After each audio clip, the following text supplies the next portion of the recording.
好啦，第35題啦，咁有兩個 reaction 嘅，一個咧就係calcium 加酸，一個就係鋅加酸，咁大家都係濃度一樣啦，都係 powder 噶啦，mass 一樣嘅，咁但係我哋就要知道就係 calcium 應該係 reactive 過鋅嘅，呢個我哋係要知嘅。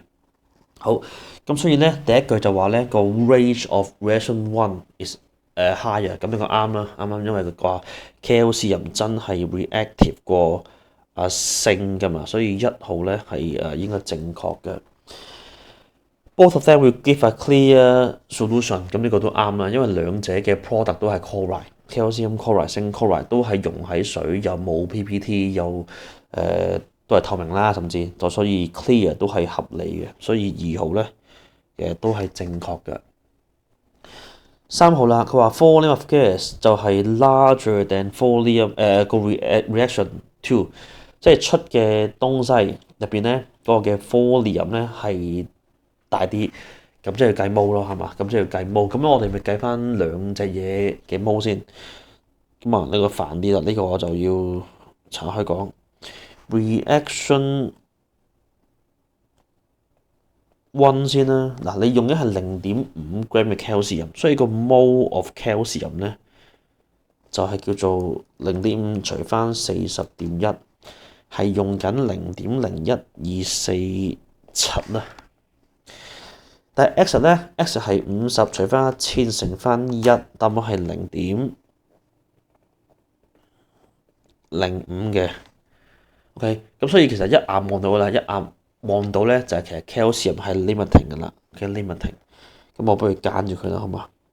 揀住佢 limiting。好啦，咁 reaction two 咧 ，reaction two 就係計下個鋅嘅 mole 咧就係0.5除翻65.4，咁啊叫做0.00764。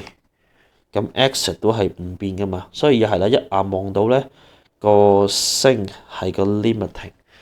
咁既然佢 limiting 嘅話咧，即係出嘅 gas，咁兩隻都出 X2 gas 噶啦嘅數量嚟講咧 ，calcium 出嘅 X2 嗰個 volume 咧應該就係大啲，係嘛？因為真係多 mole 啲啊嘛，多 mole 啲出嘅 X2 應該就係多啲。嗱，我意思係咁樣講，因為咧鋅同埋 calcium 其實大家都係講緊同一條嘅 equation 啦。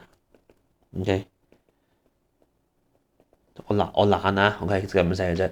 所以大家都係1:1㗎啦，嗰個 metal 同 X2 嗰個嘅比例。